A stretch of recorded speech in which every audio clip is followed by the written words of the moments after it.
Alright, so I just got done cleaning my Keurig, and I had some major issues with it. It wasn't pumping when I would put a K-cup in, but if I just took my thing that you can make your own coffee in, just got a little filter in there, and I just run water through it and it pumped just fine.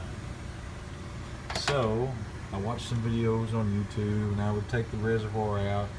You take the reservoir out, there's a screen down here that the water goes through, and I took the Keurig over to the sink and sprayed it out and cleaned it out, and it was good. And I opened this up, and there's a little needle up in there that maybe you've already messed with. You can see it. Shine a flashlight on it up in there. I took the little rubber washer out up there, and I cleaned out and took a needle and put it up through that needle and made sure there were no coffee grounds up in there, and tried that, and it still didn't work with a K-cup in. So there's a little needle if you take your K-cup out, and if you look down in the bottom down in there, open up this little thing here, in the bottom of the factory holder that come with the Keurig, there's a needle in the bottom down there that punctures the bottom of the K-cup, and there's a hole right in the bottom of that.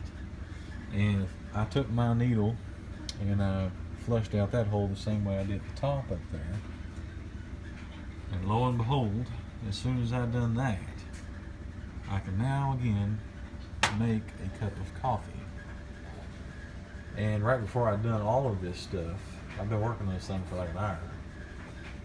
I don't know if you call it descaled it or whatever, but my wife said the descale light come on her yesterday. So I took some vinegar and filled my reservoir about half up and descaled it with some vinegar. I ran it through probably 10 or 12 times just to make sure I can get all the calcium built up or whatever's built up in there out. So it's been descaled, filter's been cleaned, both needles are cleaned, and she is ready to go. Now I was kind of fishy about it because this may be an older model. We've had it for about 5 years, but we hardly ever used it, and I'm just now kind of starting to use it again. And I was sad, but now I'm happy. So we're good to go. And if you have any questions, just hit me up. Good luck.